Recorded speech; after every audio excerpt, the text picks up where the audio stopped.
مگر ہے بہرحال شریعت کا مسئلہ اور لوگ اس میں گناہ میں مبتلا بھی ہیں، اس لیے بتانا ضروری ہے۔ وہ یہ ہے کہ لوگ شادی کے بعد بھی آج کی نوجوان نسل زوجہ سے، بیوی سے غیر فطری طریقے سے ہم بستری کرتے ہیں۔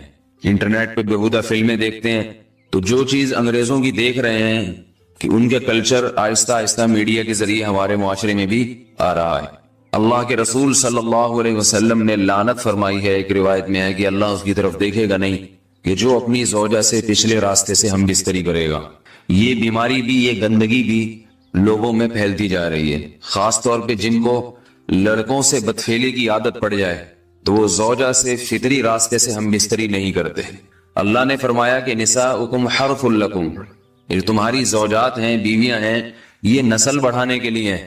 تو اسی راستے میں انسان اپنی خواہش کو پوری کر سکتا ہے جس راستے سے نسل بڑھتی ہے، اس کے علاوہ کسی اور راستے سے اپنی خواہش کو پورا کرنا یہ حرام ہے، گناہ کبیرہ ہے، گندگی ہے۔ ہمارے پاس کیسز آتے ہیں، ایک پاک دامن لڑکی کی شادی ہوتی ہے، لڑکا بھی بظاہر بڑا نیک، لیکن کیا ہے، لڑکا چونکہ ٹھرکی ہوتا ہے، شہوت کا درندہ ہوتا ہے، تو وہ یہ نہیں دیکھتا کہ میں اپنی بری خواہش مٹانے کے لیے میں اپنی زوجہ کو غیر فطری طریقے پر مجبور کیسے کر سکتا ہوں، تو مجبور کرتا ہے پھر اپنی بیوی۔ اس میں جو عورتیں زیادہ پاک دامن نہیں ہو، نیک نہ ہو، یا ان کو یہ ڈر ہو کہ طلاق ہو گئی تو ہم کہاں جائیں گے، وہ پھر اپنے شوہر کے ساتھ اسی غیر فطری طریقے پر آمادہ ہو جاتی ہیں، اور اس کا عذاب اور اس کا وبال یہ ہوتا ہے کہ کچھ دنوں میں ان کو بھی اسی کی لت پڑ جاتی ہے۔ انسان جب بھی کوئی غیر فطری راستہ اختیار کرتا ہے، آخرت کا عذاب تو بعد میں، دنیا کا عذاب یہ آتا ہے کہ پھر اس کو لذت فطرت میں آتی نہیں ہے۔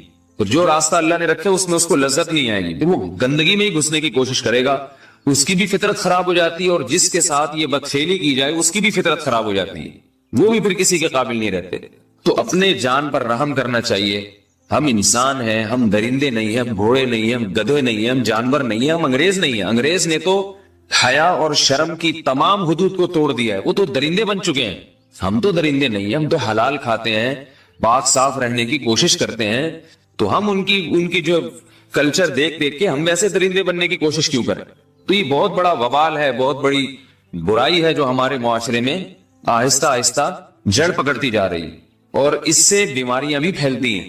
غیر فطری طریقہ ہے، بیماریاں بھی پھیلتی۔ ایسے کیسز آتے ہیں کہ جناب وہ مرد مجبور کر رہا ہے بیوی کو، اور وہ بیوی جو ہے ساتھ نہیں دیتی تو پھر اس کو طلاق کی دھمکیاں دیتے ہیں، ایسے کیسز بھی آتے ہیں۔ اور یہ بھی آتا ہے کہ مرد جب اپنی بیوی کو غیر فطری طریقے پر مجبور کرتا ہے، بیوی آمادہ نہیں ہوتی، تو مرد پھر یہ دھمکی دیتا ہے کہ بھائی میری خواہش تو تم سے پوری ہوتی نہیں ہے، پھر میں دوسروں کے پاس جاؤں گا۔ تو یاد رکھیں، جس عورت کا شوہر یہ دھمکی دے اس کو کہ میں زنا کروں گا اگر تم نے میری خواہش پوری نہیں کی غیر فطری طریقے سے، تو عورت اپنے شوہر سے کہہ دے کہ جاؤ تم کہیں اور جا کے منہ کالا کرو، تمہاری فطرت میں گندگی ہے تو یہ مجھے گندا بنانے کی کوشش نہ کرو، اس کو زنا کرنے دیں، وہ اللہ آخرت میں اس سے بھگتے گا۔ ہر بیماری کا اللہ نے علاج رکھا ہے۔ اللہ کے رسول صلی اللہ علیہ وسلم نے فرمایا، صحیح بخاری کی حدیث، ما انزل اللہ من داء الا انزل له دواء، کوئی بیماری ایسی نہیں ہے جو اللہ نے نازل کی ہو اور اس کے لیے دوا نہ رکھی ہو دنیا میں۔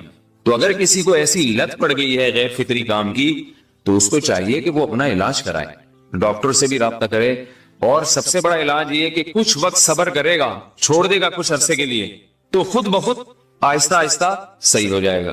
ایک آدمی شراب کا عادی ہے، ایک علاج تو یہ کہ ڈاکٹروں سے رابطہ کرے، بہترین علاج کے چھوڑ دے، کتنے دن تڑپے گا؟ ایک دن، دو دن، تین دن، چار دن، ایک ہفتہ، دو ہفتہ، بہت زیادہ سال ہو جائے گا نا، اس کے بعد خود بخود ٹھیک ہو جائے گا۔ سگریٹ کا عادی ہے، چھوڑ دے گا، تو کتنے لوگ ہم نے دیکھے ہیں دن میں 20 سگریٹ پیتے تھے، چھوڑنے پر آئے تو بالکل ایک دم چھوڑ دی انہوں نے، آہستہ آہستہ کر کے چھوڑ دی، لیکن تکلیف ہوئی مگر عادی ہو گئے۔ تو اب کسی کو یہ لت پڑ گئی ہے غلط کام کی، برائی کی، تو اس کا بہترین علاج یہ ہے کہ وہ اپنے آپ کو بدلنے کی کوشش کرے، ماحول بدلے، اور کچھ وقت صبر کرے گا تو اللہ اس سے یہ عادت چھڑا دے۔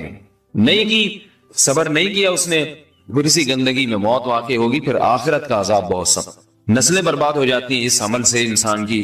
تو بات حیا کے خلاف ہے، مگر یہ کہ ایک بزرگ تھے، وہ بات فرما رہے تھے، تو کسی نے پوچھا کہ حضرت آپ حیا کے خلاف بات کرتے ہیں، تو انہوں نے فرمایا تم بے حیائی کے کام نہیں چھوڑتے، ہم اس چھڑوانے کے لیے بات کریں تو ہم برے ہیں، اور تم کام کرو تو بھی برے نہیں۔ برائی کا کام کرنے میں برا نہیں بنتا، اور برائی کے خلاف بولنے والا برا بن جاتا ہے کہ دیکھو یہ کیسی باتیں کر رہے ہیں۔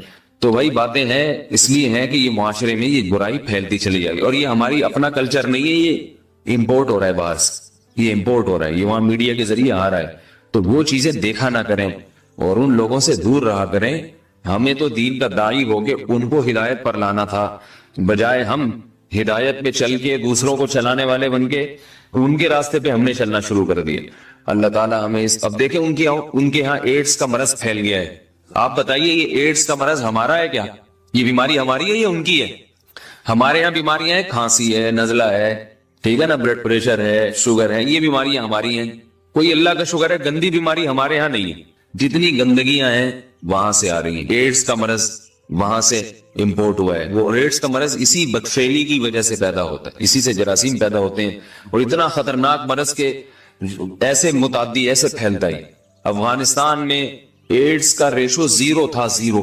وہ جانتے نہیں تھے کہ ایڈز کا مرض ہوتا کیا ہے۔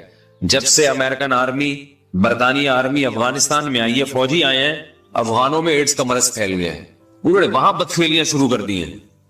تو وہ تو حالانکہ ان کے لیے زنا کتنا سستا ہے، کتنا سستا ہے نا ان کے لیے زنا، پھر بھی وہ لڑکوں کی طرف مائل ہوتے ہیں۔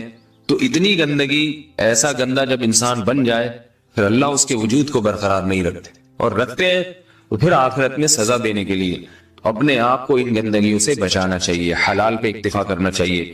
اللہ تعالیٰ ہمیں حلال پہ قناعت کی توفیق عطا فرمائے اور پاکیزہ لوگوں میں ہمارا شمار فرمائے۔ اگر شادی شدہ عورت 40 دن میں بھی ایک دفعہ، اچھا بھائی دیکھو یہ حیا کے خلاف مسائل جو ہے نا یہ اس چینل پہ نہ پوچھا کرو۔